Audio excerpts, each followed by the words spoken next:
Hi, Elise Dewsberry here with the 87th installment of my video blog, How to Get No Feedback from Elise. Today is going to be an assignment.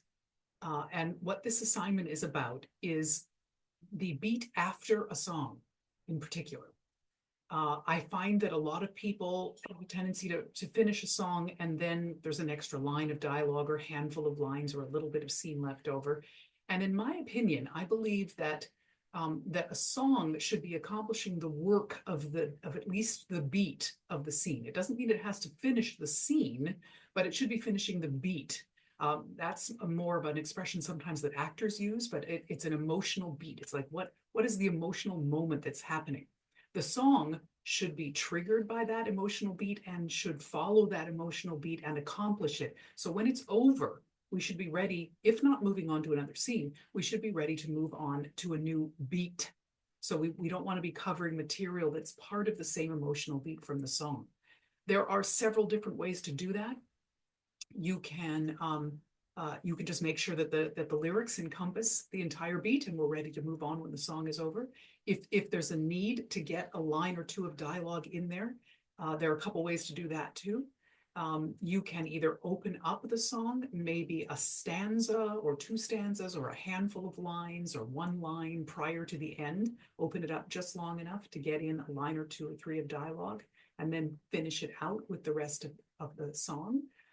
You could finish the lyric and then delay, keep the music playing for the last little punchline of dialogue that you wanted to really cap things off, and then hit the button of the song afterwards. The key is once the song is over, the audience, we're Pavlovian that way. Once the song is over, the audience, generally speaking, wants to applaud. And if there's a little bit more, just a little bit more of the next beat left, and people have already started to applaud, or the actors are moving on, and the audience doesn't know whether they should applaud or not, and so they're a little confused. And then when that extra line or two happens and it's over, you probably won't get applause because it's like you missed your opportunity. So I think a better way to control an audience is to make sure that the emotional beat is all tied up in the song. The scene can continue afterwards, but we should be shifting to a whole new beat. The song needs to have accomplished it. So your assignment would be to visit a musical that you've written and take a look at what happens right before a song begins and right after it ends, and try to see whether, because it's also true at the beginning, you need to have set the song up for the emotional beat, but not covered the same ground. You don't want to be redundant. So the book and the lyrics. So you want to set it up just enough so that the song is inevitable and makes sense, but not so much that the song suddenly feels redundant and like we've been there already, right? So you want to look at what happens right before a song starts and see, do I have enough information for this song to make sense?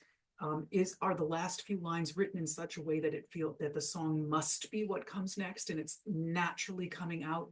Who was the last person to talk? They don't always have to be the first person to sing, but there have to be a pretty good reason why they're not. Because if they're the last person to speak, generally speaking, they have set something up and they are going to keep going. It could be another person if they're responding to something that somebody has said, but you want to look at that very carefully and make sure that you've really led into that moment. Then the song needs to accomplish the emotional beat, and you want to take a look.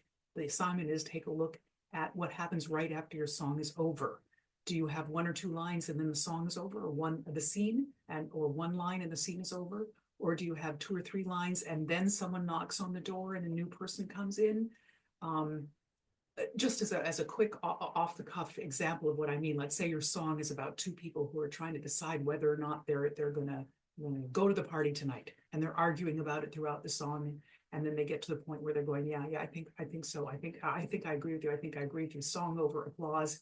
Yeah, so let's go to that party together. I'm with you. Let's go. It's like, well, that should have been part of the song. So can you get it in before the button? Whether it's just music under it or you fit it in before the last stanza. Try to make sure that the next thing that happens if that were the song, they should have decided, yep, we're going, and when the song is over, they're out the door. Or someone knocks on the door and stops them from going. That could be the next beat.